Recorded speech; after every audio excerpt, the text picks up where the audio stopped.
You're listening to Spainfully Honest, the podcast where me, Paul, and me, Catherine, talk about what it's really like living in Spain. Each week we'll share stories, tips and honest conversations about daily life here in Spain. The good, the bad and everything in between. Whether you live in Spain or you're thinking about moving or you just want to know a little bit more, you're in the right place.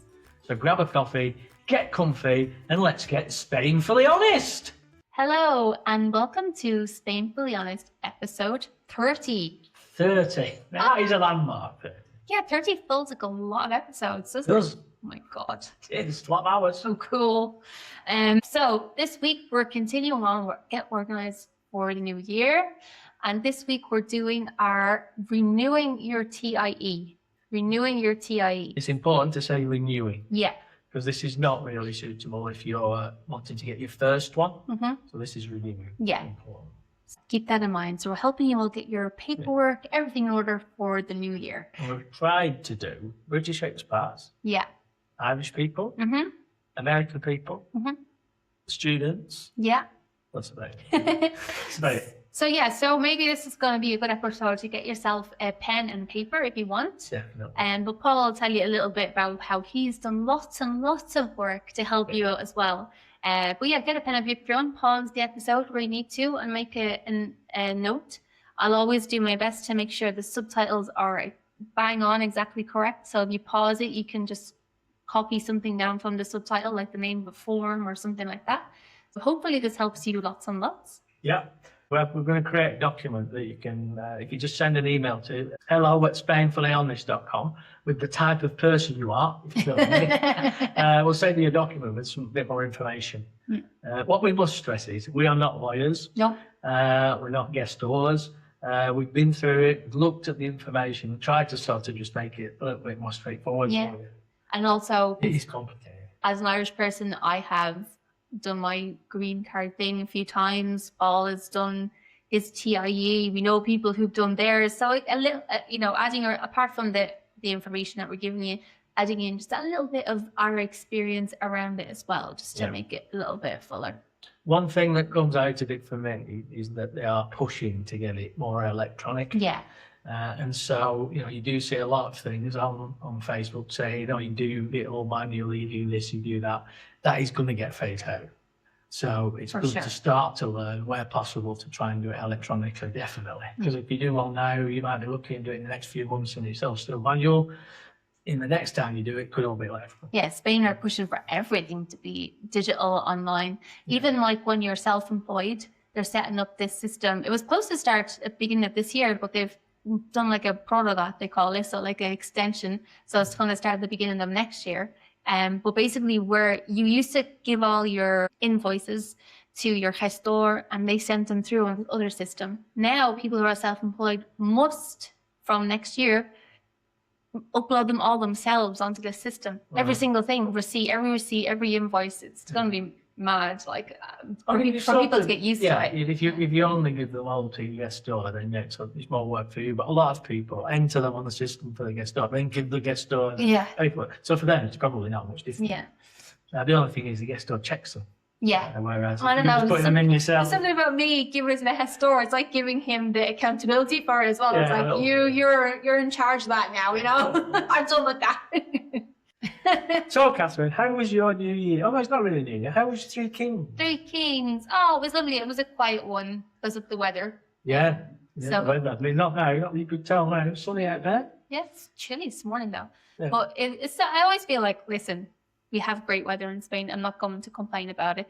And especially me, because I'm happy when the rain comes. But I always feel like it's so mean when it doesn't ever rain, but then it rains exactly on the day the Three Kings parade was supposed to happen. It feels really bad. Yeah, they cancel loads of them. Yeah.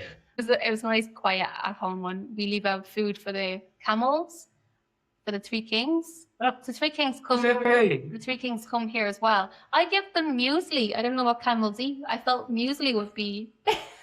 Useless. So can they come? I always put out some cereal or some muesli. Carrot. For camels, with camel carrots as well. I think you prefer it to muesli. Can you imagine walked all this way? I've done a thing for ages. You give me dry muesli. Lovely. You put milk on it? No. Oh, lovely. Just music. We're coming here. It's That was a fun. camel. It felt like something a Like an camel. oak. Like, hey. And we leave our stuff out for the three kings, and we leave a little bit, just a little bit for Max, because Santi brings a lot for Max. And yeah, so it was nice. We had dinner at home. I absolutely lashed down with rain, and it was a nice one. What about you? Yeah.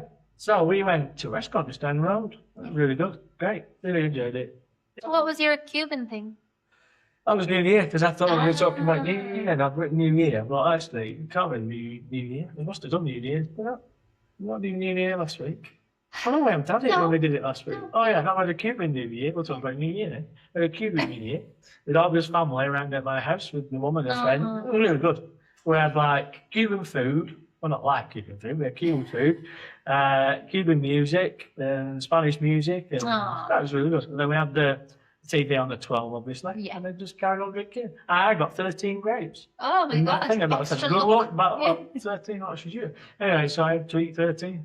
Lucky in this house. And going back to New Year, then Max stayed up for the first time. Right. Midnight. He made it to midnight. Just about, but he made it to midnight. And he did his grapes. So he did them all. brilliant. And it was the first year that I did the grapes. And have you already done in it time. once for the Australian one? Like early in the evening? We watched Dubai, Right. but we didn't do the grapes for Dubai. Okay. No, because he was like, you could see he was You could tell intent you on. were- Yeah. okay. That's He said he wanted to, so we had our dinner a little bit later. We moved everything. Imagine you're running out to buy some more grapes. Yeah, we should do more. Yeah, no, he kind of like said, like, I really wanted this year, so we moved everything kind of forward. And we had dinner later, everything was a bit later, so that he would still be able to stay up for it. Yeah. And we was sitting on the sofa like at 10 to, and I was like, come on, you're nearly there now. Really there. Wake up. But then, Enjoy yourself. then he really woke up because everyone's tired. There was so many fireworks this year, weren't there? More It than really usual. nice because we had all the music on and things, so I couldn't really hear a lot. Oh, I heard some because they set some out just out here. It's actually pretty dangerous if you think about it. But so we went out on the back terrace, and they were literally setting them out. So they were going on right over our terrace, and then because you can go run straight through from my office to like this big window here to the back terrace, they were setting them off over here. So we were running back and forth, looking at all the. We were Yeah, there was loads, and like because we can see the kind of the skyline of all the town. There was so many going on. I'm never impressed because of the dog. I know Harvey Not was impressed. Harvey. Yeah, hates it. Oh, poor love. But yeah, so that was New Year, Three Kings. So now we've got past, because we've talked about, we're not to talk about it next week, so we've talked about Three Kings. Yeah. So that's really the end of The end of Christmas period. Christmas, This yeah. is like a week longer. I mean, only when this episode was out, 2 weeks, 3 weeks. Yeah, it was like nearly February by the time this goes out. Sorry, So, we're dragging it on for you, but So that's it. we have to tell Tonight. you. It's all uphill. Forecast for the next 10 days is nice. Yeah. It just gets warmer and warmer. Yeah. So that's good. It's been really cold though. It's been like snowing places. It didn't snow here though. But it's been snow, like the snow is all over. But yeah, Almarina. We had the rain again a little bit on the other day. But what I know, and this infuriates me as well, they were all putting videos up from the 10th of October for like Los Mares and Las Alcatraz, but not putting the date on. Yeah. That's mean, isn't it? Just trying to imagine if get, you've got like- property in the UK and you were worried about it on the 10th of October, then you see all that. They don't put any dates on. So I went back on the people that have been putting them on, back into the history, and looked, and when you go back in, you can see the date of the video. Oh, And they were 10th and 11th of October. No, it's not right for people, is it? At least put, this is This is what what it was like. happened. It wasn't as bad as that, that sort of thing. no, because the rain, well, certainly where it didn't accumulate much. Oh. It was like pretty consistent, steady, normal kind of rain, wasn't it? Yeah. Heavy, lots of it, but it wasn't, it wasn't like a downer or anything. No. Anyway, so let's kick into This is it. going to be a long one. Yeah. Yeah. Well, as we're kind of reading, so we get it right. There's not going to be a lot of extra nonsense by us, so maybe it won't be. Might. There might be. Right. So we're doing the renewing of the TIE Or the green card if you're Irish. or green card if you're Irish. Yeah. So we noticed, because we're on all these Facebook groups at the moment, that a lot of people are coming to that point where they have to do the 5-year renewal of the TIE. So that when they kind of first came out, everyone got them, of course, because they had to. And now it's like 5 years later, so everyone's renewing. Loads at the same time. Which Maybe is- they didn't plan for that when it happened. Yeah. So we thought we would go through the renewal of the TIE. So we're going to keep stressing that. So we thought we'd go through the renewal process, for those people as best we can, but also mention about the Irish and the American, well, the United States, and also renewal for those people that were here before Brexit as permanent residents, but may soon still need to renew their cards. They're all slightly different ways of doing it. A lot of similarities, and a lot of the paperwork is still the same, like the patronics, but it's just that you have to do slightly different things, mainly less, to be honest. Yeah. What we're going to do is, I've nearly finished them, but we're going to do some documents, so one for each type of sort of renewal. That if you email us and just say that you're an expat that's renewing for the first time or whatever, we can send that document just to help you. Yeah. But again, we must stress, we are not lawyers, we are not guestors. I would, if you've got one that you're using for other things, that you trust and it's got already most of this information for you anyway, because they'll have it all for getting it first time, and they'll know your financial situation because they're doing your tax returns every year or whatever.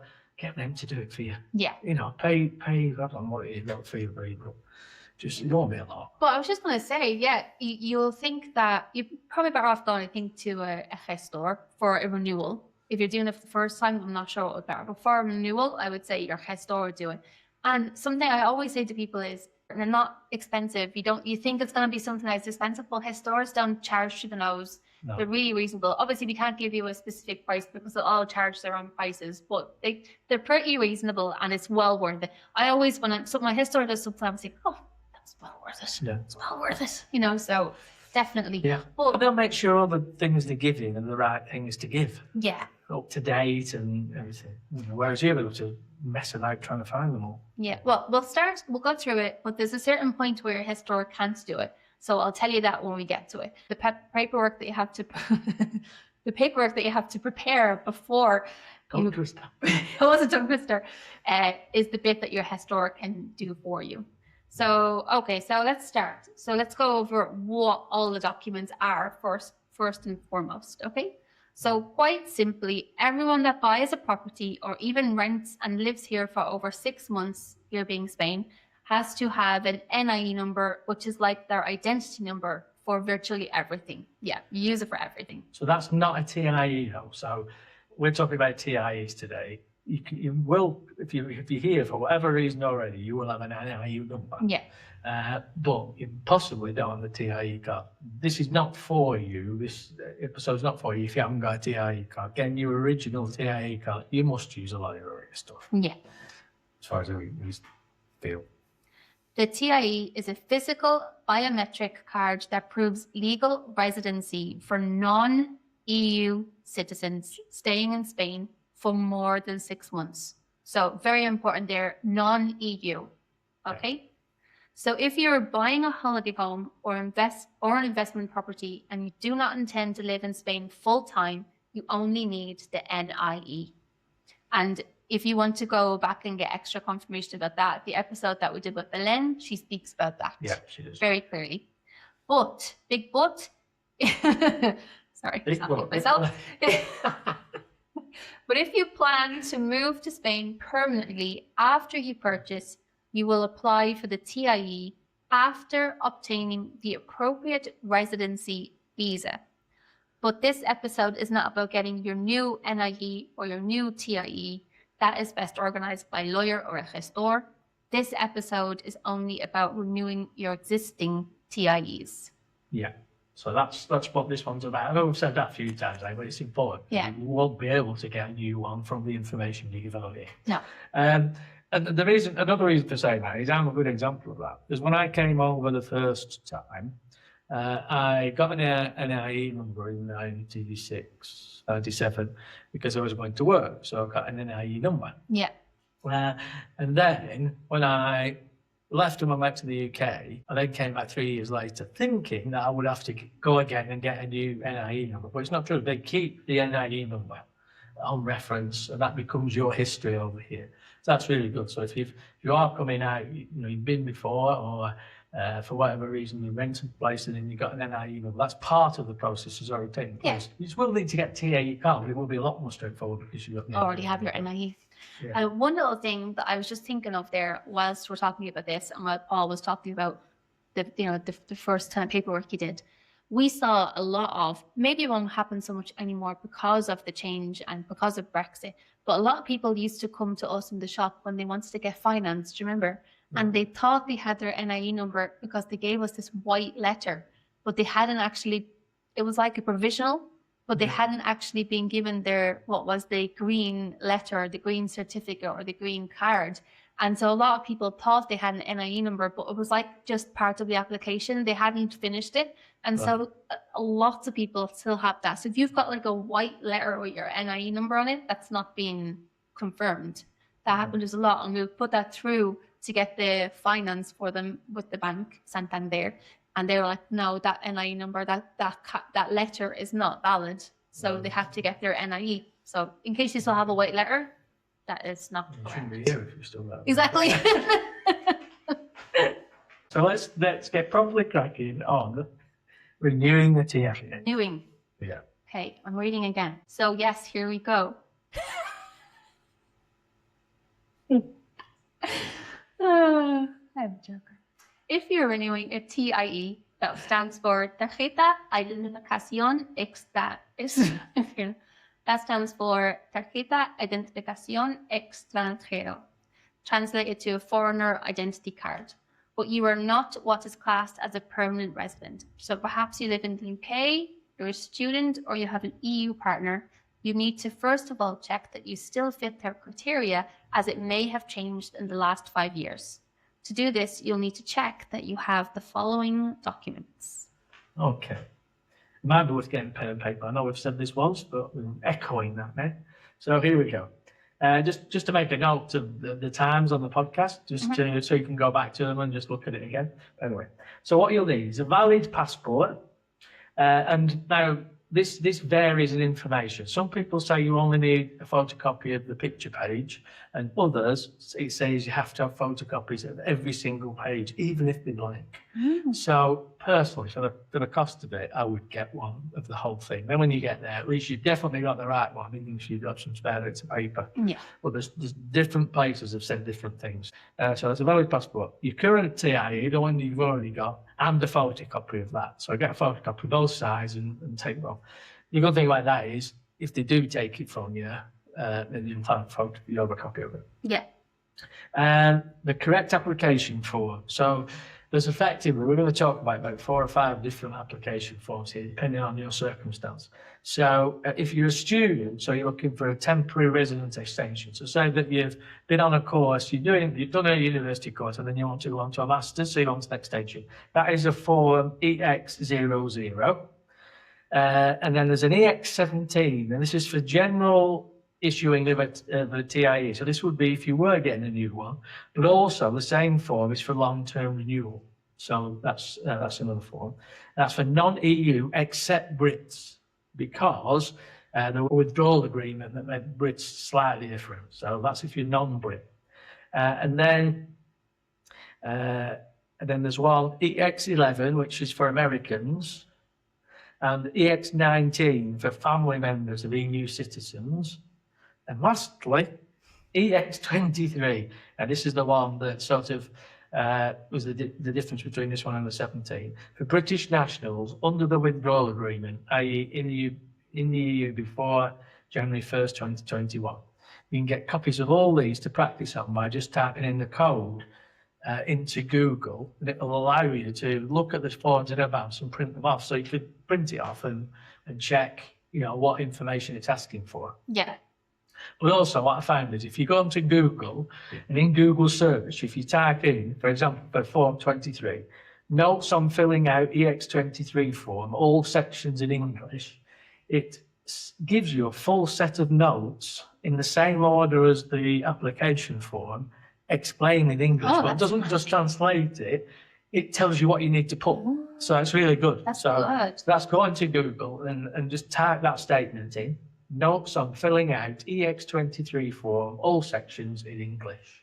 Okay. So I suppose if you wanted the 17 one, you just change it to EX17, or the student one, EX00. That was really useful. Yeah.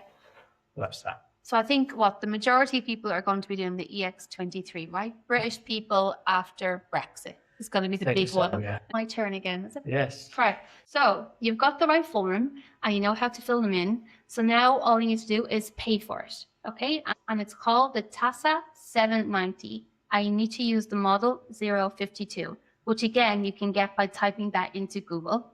As we're recording this, January 2026, it's €12 is the payment that you need to pay. Basically, the TASA means it's just the taxes for it.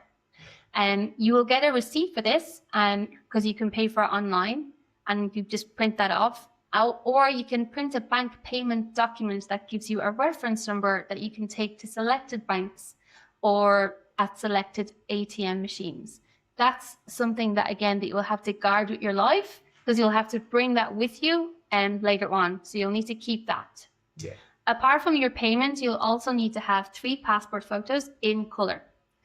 You'll also need to have a padron. A padron, very importantly, is only valid for 3 months. People think they get a padron and that's it, they're done, but they're only valid for 3 months. So if you've had your padron for longer than 3 months, or if the information on your padron has changed, you've had another child, you've changed your address, whatever it may be, then you'll need to get a new padron to go and do this again.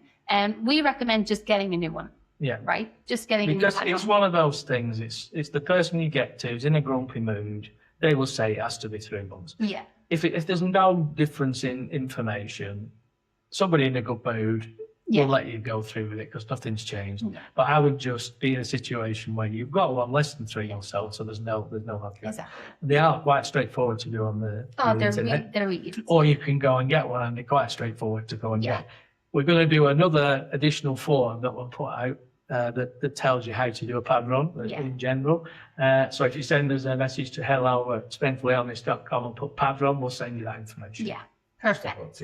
And I always had the grumpy person and I always needed to have. You just never know. We've had a bad day. It's really annoying though. They're only valid for 3 months though, isn't it? I'm like, It's because you don't. Why? It's because you don't really use them that often, do you? But when you need them, they need to be checked that they're correct. Don't they? Yeah, but like surely you should just have to update them when something changes. Why every 3 months? Yeah, but you don't have to do it. You only have to. It only has to be 3 months old when you're using it. Yeah. Yeah. But they're only accepted anywhere when they're. That's what I mean. But They need I to mean, you use might them not use for- one for 5 years, so you don't need to go every 3 months or 5 years. You just go 3 months before you use it. Yeah, I guess. Still Yeah. annoying. Anyway, so that's that. And then lastly, you need proof of your continued eligibility to be living in Spain, basically. So depending on your visa type, you need full authorized printed bank statements showing your income as well. So that's depending on your visa, right? There'd be different amounts of that you're allowed to have, or you need to be earning, depending on the visa that you have.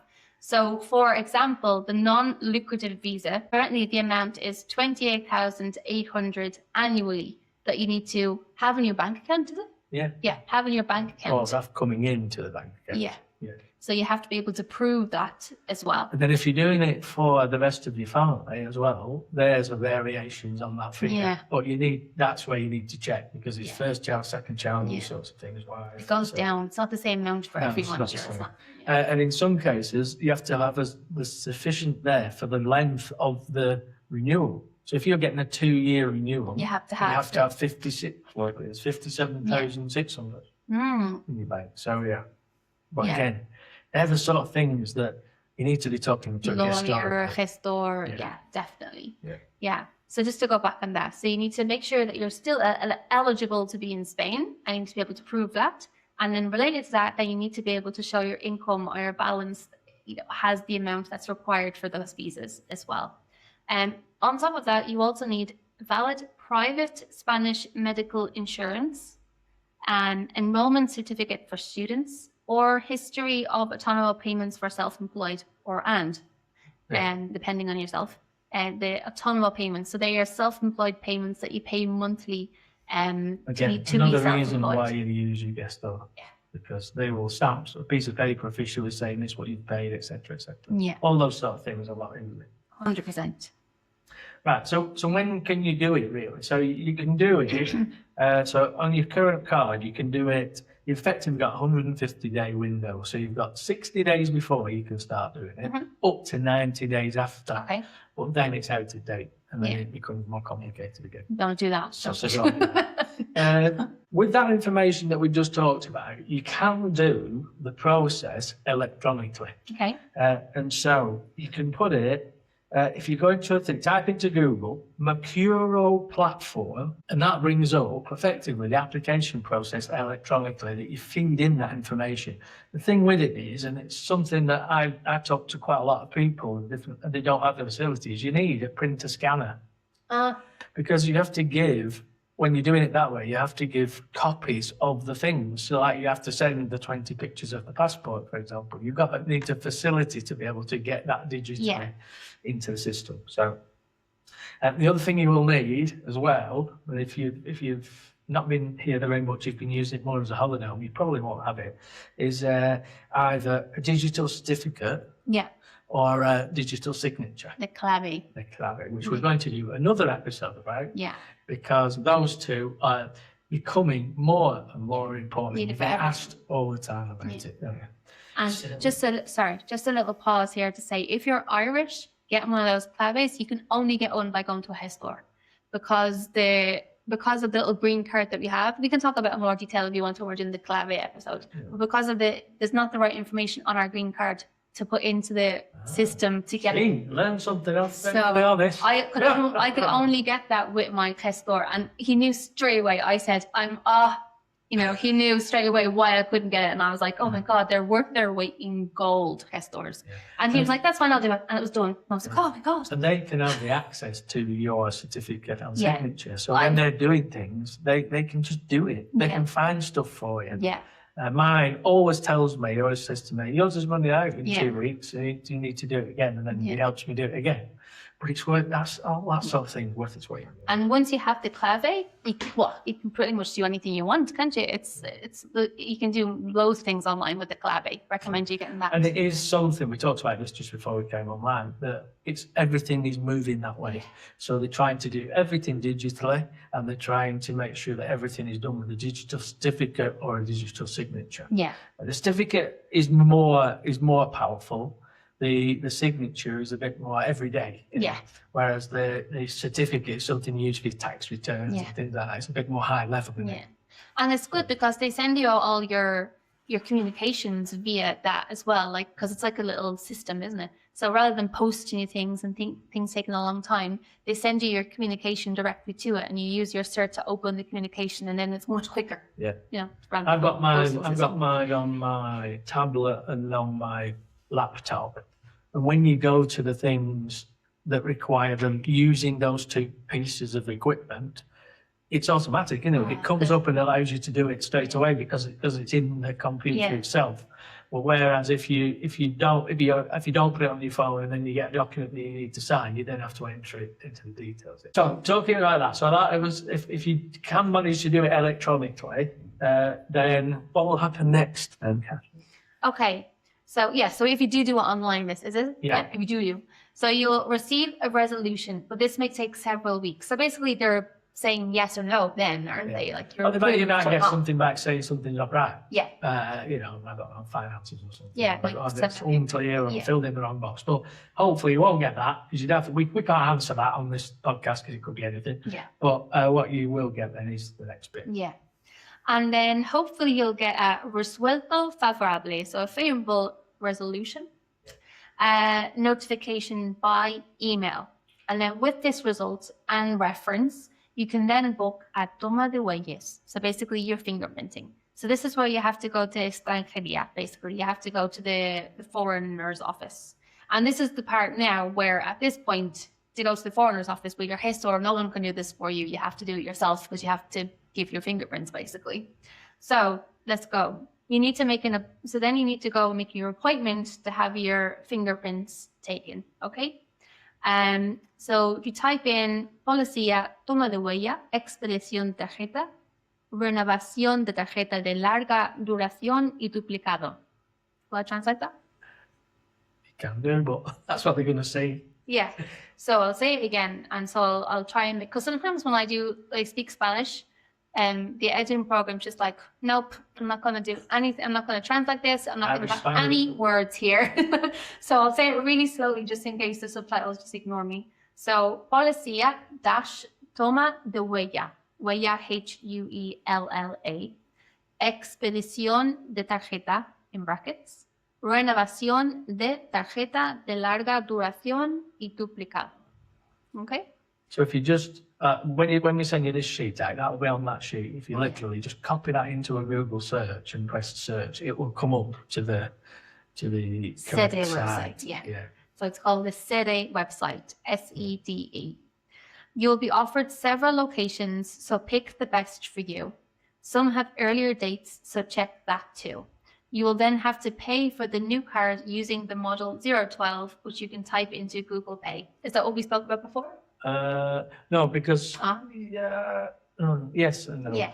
If you were doing a new one, you'd have had to do a payment before for the actual application, then a payment for the card. The card. Well, this, because you're renewing, you should only have to pay for the card. Oh, so that's probably what's €12 then. Yeah. Yeah. So I don't know how much the one is before. No. Sorry. Card is €12. Yeah. Sorry if you Supposed to be €12. like €500. What are these guys talking about? Okay. So if you decide not to do it online, so everything we've just said up until this point before the fingerprinting, so if you decide to do it in person, you'll need to bring all that paperwork that we just spoke about with you, and then you have to get your approval on the day. So that's when... Well, yeah, no, you won't get the approval on the day. You have to apply for the approval. Yeah. You'll still have to do it all. And what they're doing there is they're checking your criminal record. They're checking that nobody else has applied for padron in the same house, that they haven't already issued a card. You try and get a duplicate in a different name, etc., etc. So it can take time. It's not up there and then. Definitely.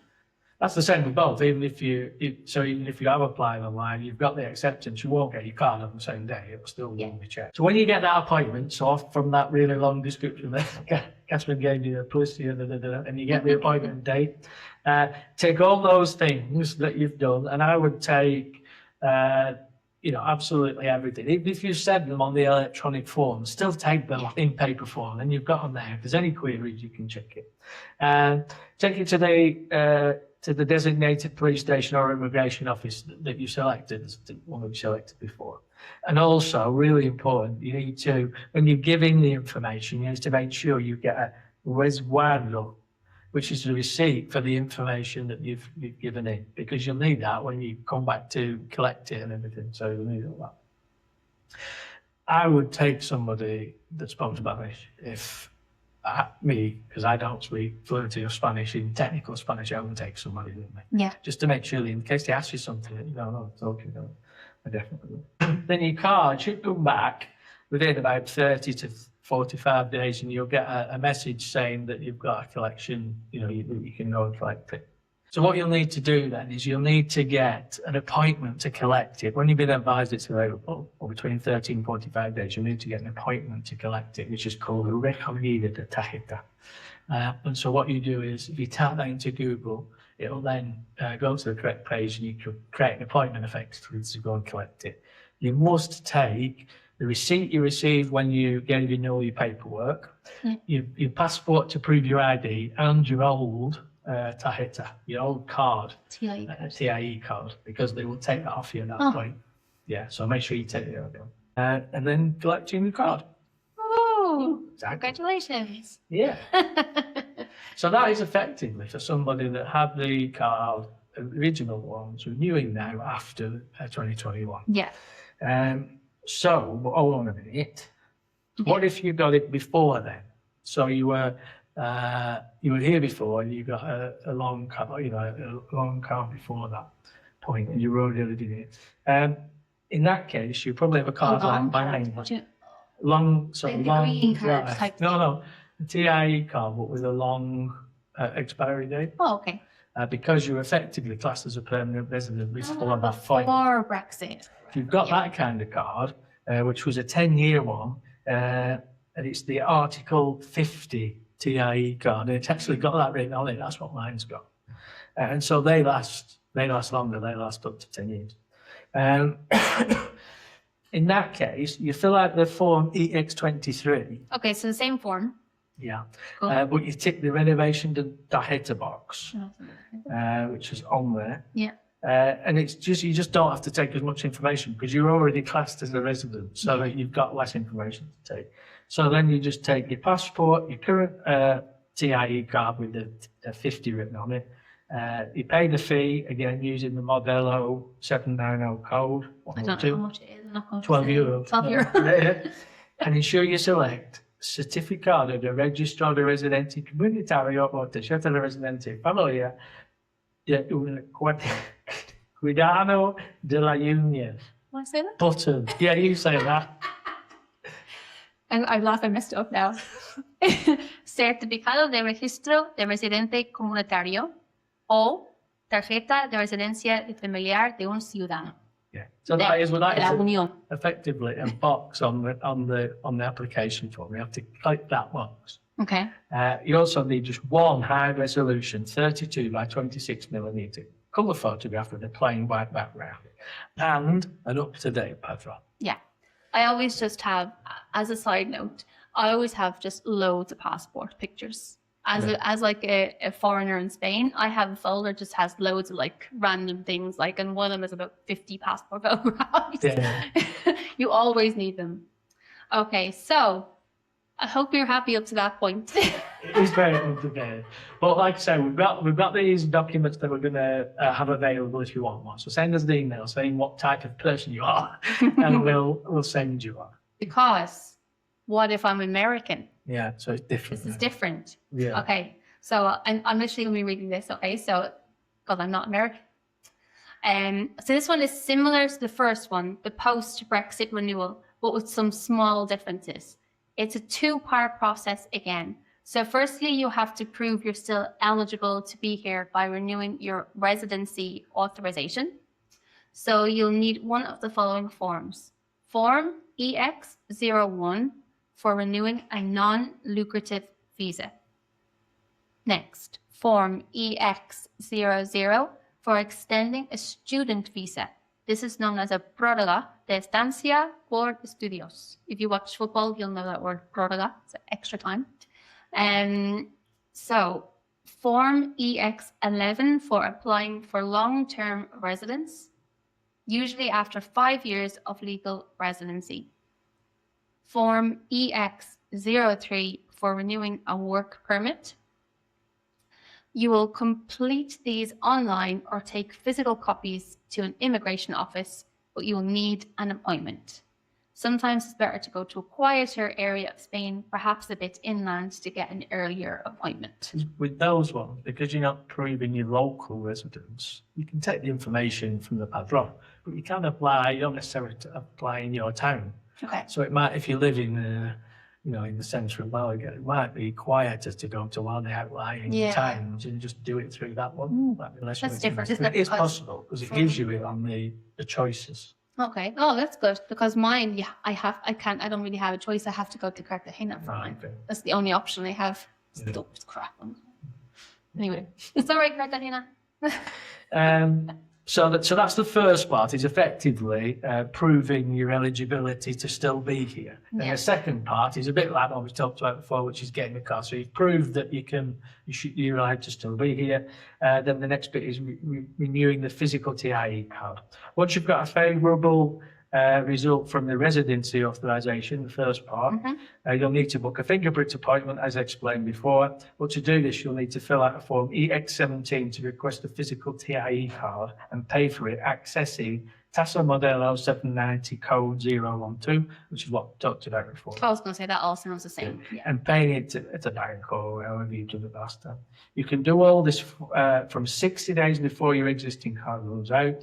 And when you go to the appointment, you'll need a valid passport with a full copy again, your expired or expiring TIE card, a favourable approval letter, and a recent padron, and a passport photo 32 by 26, called a plain background.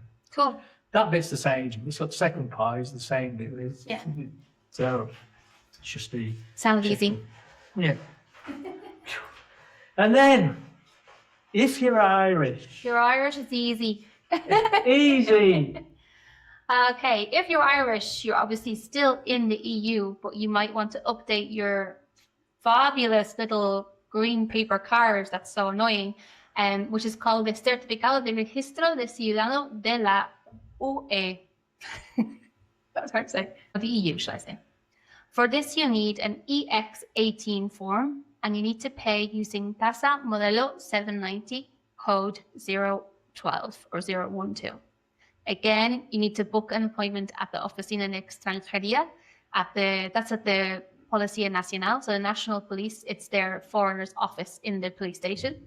Yeah. So take your passport and a photocopy, your padron, of course, passport photos, of course, and proof of healthcare and proof of economic means. So for me, when I went there, people kind of get a bit stressed when they hear proof of healthcare.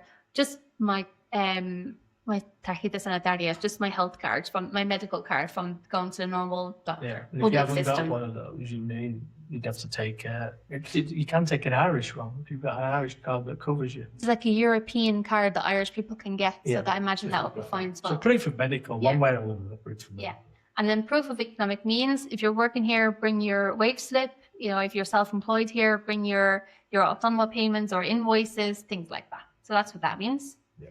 And that's it. Irish people are easy peasy. The only thing that's annoying about being an Irish person is you get those little paper cards. So have you not got like a picture card like we've got? Picture on it, you have to bring your passport with it. Right, it's... That's what I like about it. I mean, people do complain about it sometimes, but that card, you can use it for everything. Yeah. If somebody wants to know who you are, you show them, unless you're a criminal. I don't want to use it. I think it's fine. Yeah. When I first came, I had it was still paper, but I had a picture on it. Yeah. But then when I renewed that, I got the wonderful cert, the A4 size piece of paper cert. Yeah. But then when I renewed that, thankfully they gave me a little green card, but it has no picture on it. Yeah. So it is a lot to take in. We understand that, and also obviously if you're only listening, well, even if you're watching, it's not much different. Or there's something to look at. So what we're going to do is we're going to effectively push some documents for you. So we're going to do a Brit post-Brexit TIE renewal form, well not form, information, and then a Brit pre-Brexit TIE renewal, and then an American or other non-EU TRE renewal, and an Irish green card renewal.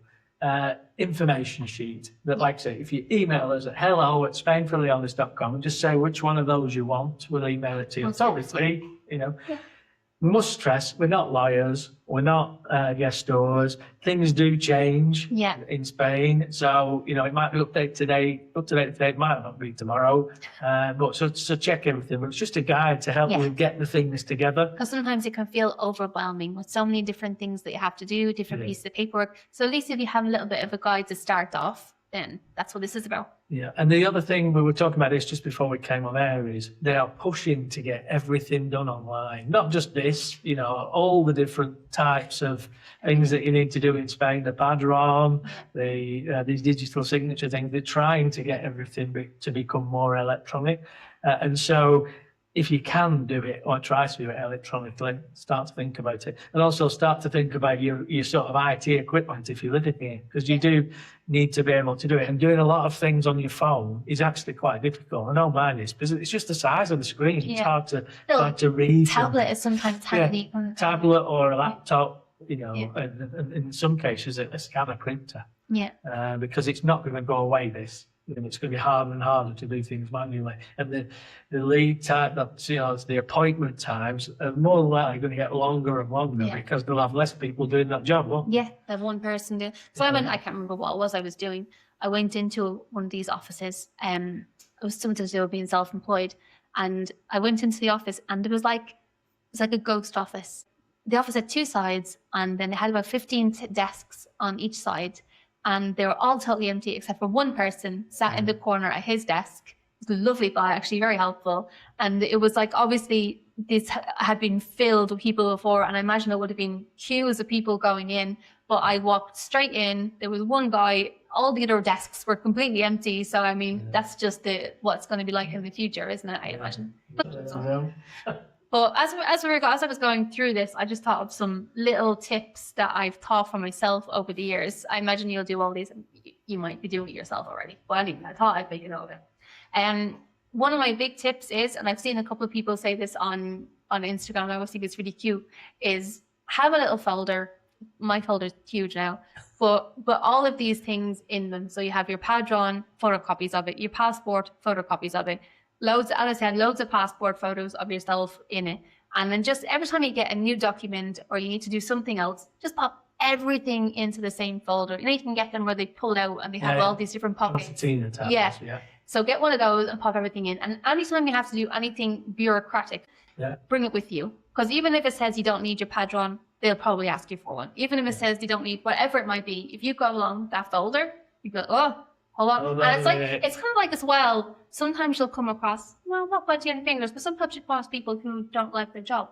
And they'll just kind of say, oh, you need this piece of paper, just because they know that if you go and come back, you probably get somebody else and they don't want to deal with your problem. So if you're sitting there go, oh, hang on, let me get my trusty folder. I think I have that piece of paper with me.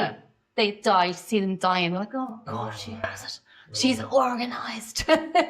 So yeah, so I have, you should see the side of my folder now. They're like terrified of me when I walk into an office because I like have it under my arm like this. Anyway, so that's one thing. A big folder and put everything into it, everything. Even if you think it's not important, put it in and keep it there, and then obviously label it so you can find it again. Okay. Never think that when you get to a certain office, you haven't remembered to do your photocopying, they might photocopy it there for you. The woman might be nice or the man might be nice and they might just do your photocopy for you. No, they won't. They will never, ever, no matter how desperate you are, they will never photocopy anything you need photocopied for you. They will send you back out. You can go. Usually around the places are photocopy shops that make a fortune because they are full. Because every time you go, there's people queuing to photocopy what they forgot to photocopy. Yeah. So always bring your photocopies beforehand. Just when you're photocopying them, wherever you happen to be, if you don't have a photocopy yourself at home, just get loads and then just keep them in that folder that I mentioned before, and then you'll always have them. But yeah, if you're going thinking and hoping that they'll photocopy them for you, they absolutely won't. Next, what else did I? Oh yeah. So when you're going to these Extranjero offices, so the foreign people offices, just keep in mind that some of these places aren't a great place to spend the morning. They don't look that nice, all of them. They're not a great place to be. And there's usually a policeman outside and he hates his job, usually. And he can be either jaded or bordering on rude, depending on his morning. So just don't take that personally. Just say good morning to him. Just be nice, be polite, and just sit there and wait your turn.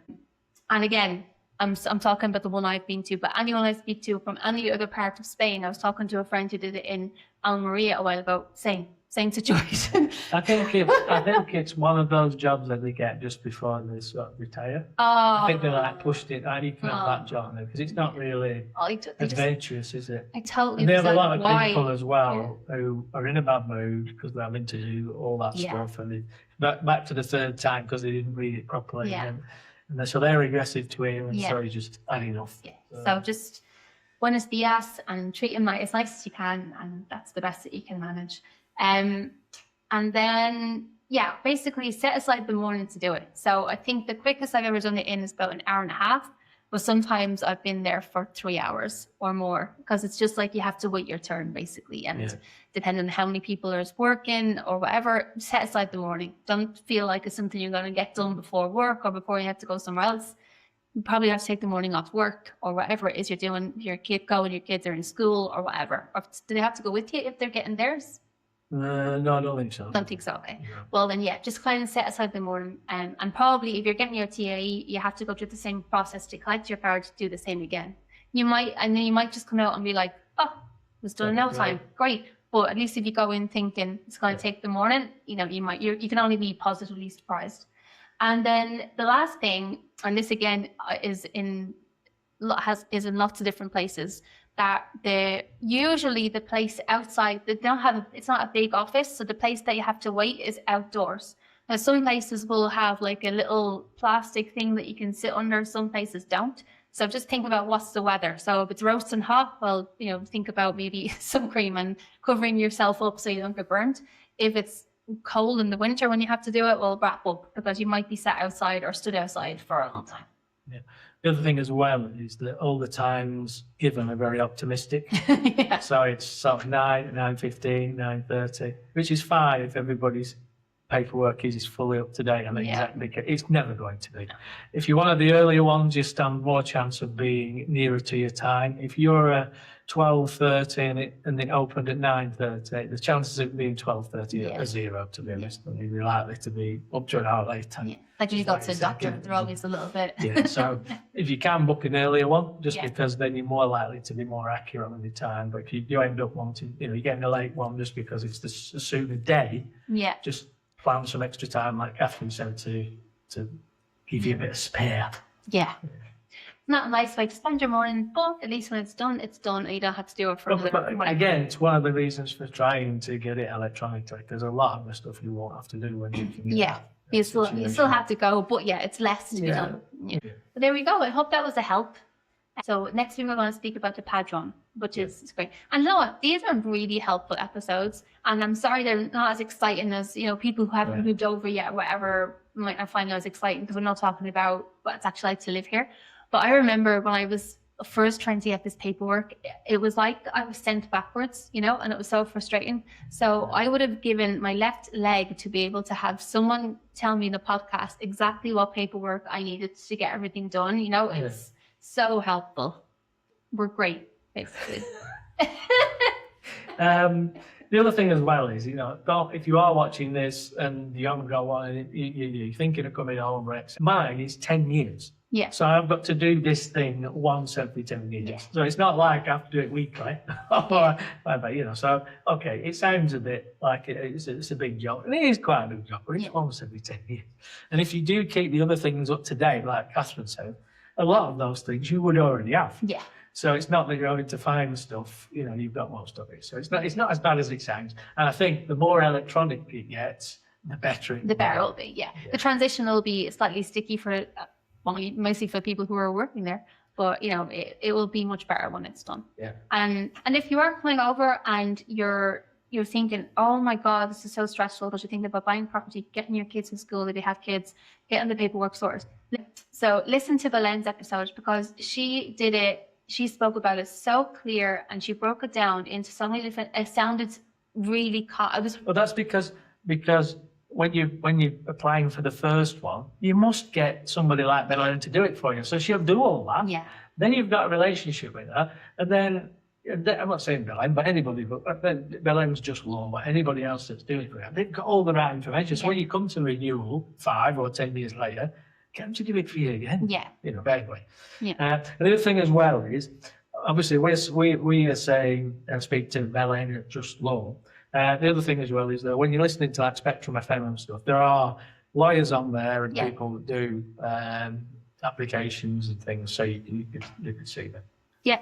And on Mercy Today, you've got some as well, actually. You've got articles about them and lots of helpful articles again about all different types of paperwork that you can do also on there. And just check whenever you're getting the articles, just check the date. Because things do change. Yeah. It's changed from a lot of articles have got 2026 on. Right? Yeah. Because 2025 is different. Yeah. This 5-year period has only come about as of now. Yeah. So it's slightly different. So I'm trying to get the most up-to-date article. Yeah. Okay. Thank you, everybody. Sun's just come out. Look. You can't see. Bye. Bye. Take care. Bye.